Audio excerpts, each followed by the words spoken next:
We're going to turn now to national security. It's a week of showdowns and tough diplomacy. The world's biggest power, America's longest war, and that emerging nuclear deal with Iran all front and center. We have an exclusive interview with President Obama's former National Security Advisor, Tom Donilon, coming up. First, here's some background from ABC's Mohammed Leela. 1 week changes it all. Last Sunday, news of a historic deal. U.S. and Iranian negotiators triumphantly returning home. Well, I think this is an absolute win for both of us, for Iranians and for the other countries. In the streets of Tehran, we found signs of hope everywhere, from skateboarders who want Americans to visit. I hope the relation get better. To teenagers hanging out at a fried chicken joint. So raise your hand if you think you have freedom here in Iran.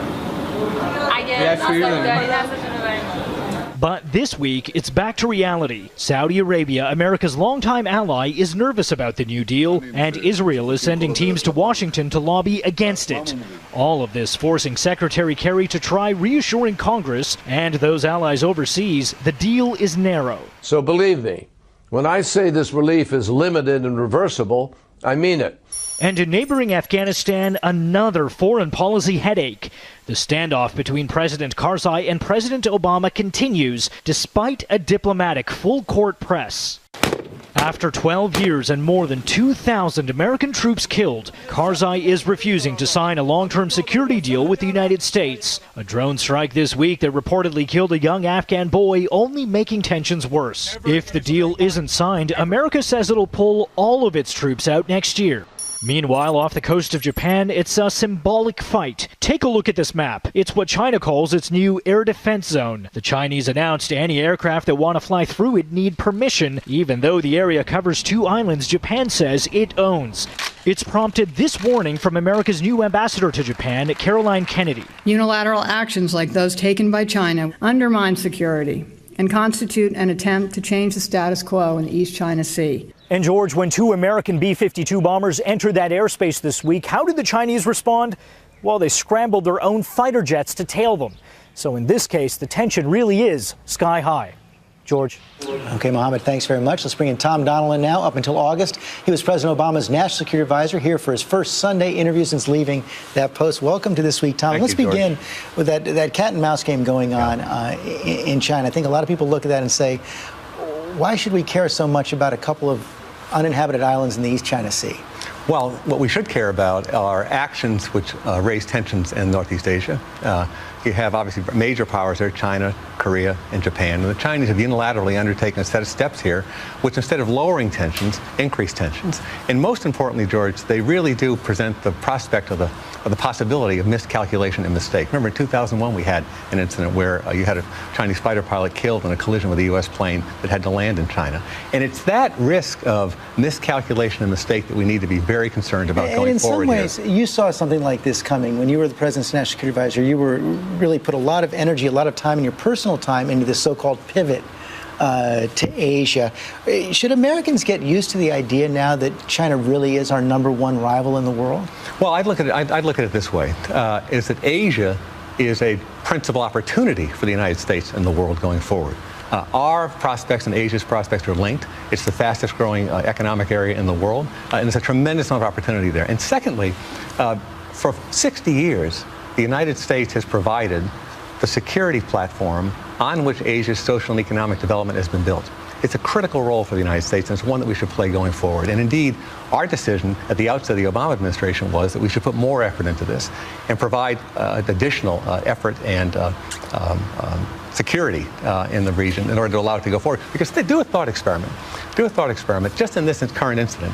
If the United States weren't present, if the United States didn't take the actions that it's taken in terms of consulting and coordinating with our allies, having Vice President Biden go talk to the Chinese about leaving today, you could see tensions rising to a really dangerous level. This has been a long time role of the United States, and it's one that we should continue to play and intensify going forward. And it seems like the more the President and you tried to make this pivot to Asia, you're always getting drawn back into the commitments we already have, including Afghanistan. Back in the news this week, we saw your successor, Susan Rice, go over to Afghanistan, meet with President Karzai, trying to get this long-term security pact signed, yet he says now he's not going to do it, raises new demands to the United States. And again, I think the instinctive reaction of a lot of people is, fine, if he doesn't want to sign the security pact, we'll bring home our final 12,000 troops. We don't need to be there if we're not wanted. Yeah. President Karzai should go ahead and sign the agreement. As you and I sit here this morning, George, the United States has 51,000 troops in Afghanistan.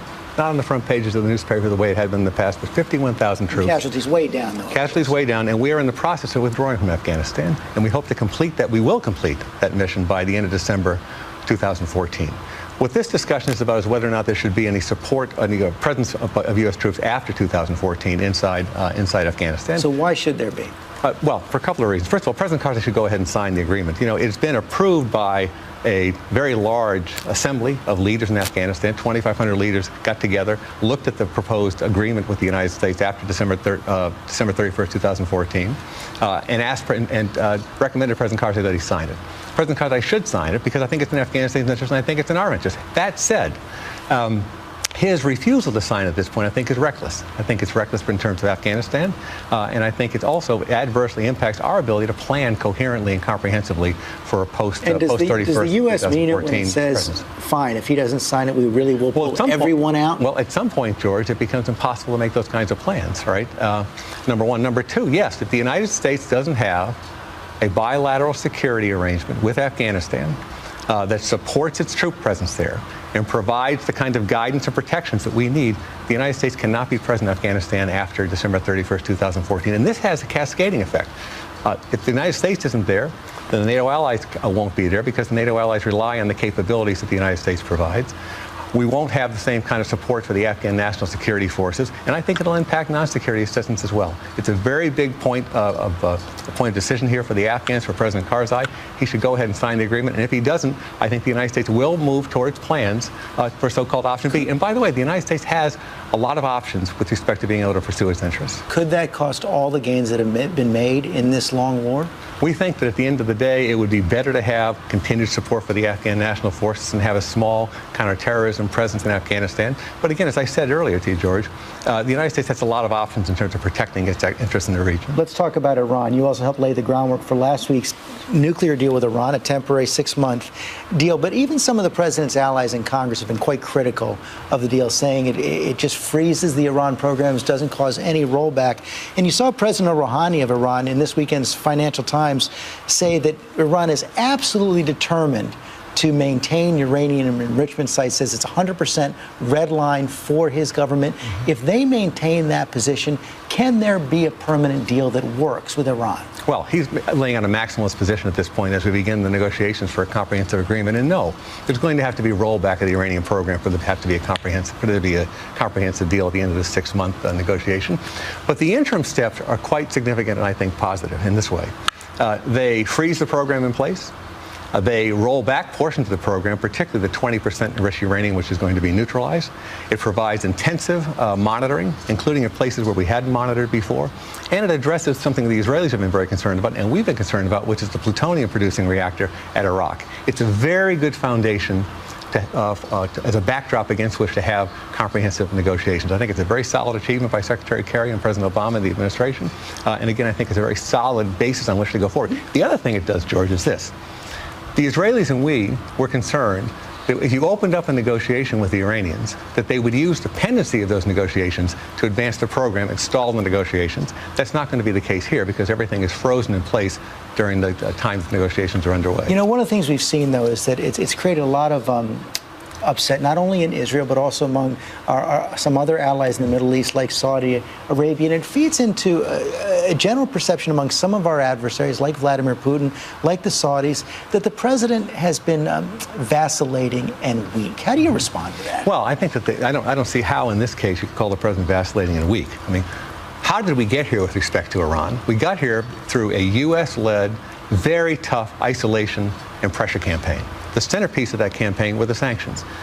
Absent the United States-led sanctions, which have been the toughest put on any country, you wouldn't have a negotiation underway right now. You wouldn't have forced the choice. You wouldn't have had the election of Rouhani. There's a direct line here between the sanctions, Rouhani's election, and they're coming to the table. Why? Because we put tremendous pressure on the Iranian economy. We've also isolated the Iranians politically, and we've had a fairly major defense buildup in the region to indicate to the Iranians that all options are on the table. So this has been a U.S.-led, U.S. pressure campaign to bring the Iranians to the table. The test now is whether or not the Iranians can do the things they need to do to assure the United States and the national community they don't have a dangerous program. Finally, we're just about out of time. Let me ask one final question about North Korea. We've seen these photos this weekend. Yeah. Merrill Newman, 85-year-old Korean War veteran, detained by the North Koreans. They're basically charging him with war crimes. Is there any way to deal with this country? Well, what the North Koreans should do, of course, is release Mr. Newman right now. They've had the political theater, and they should release him in the interest of a humanitarian gesture, his health, and the right thing to do. This is an exceedingly difficult regime to deal with going forward, and it presents an ongoing security challenge for the United States, the countries in the region, including China. Tom Donilon, thanks very much.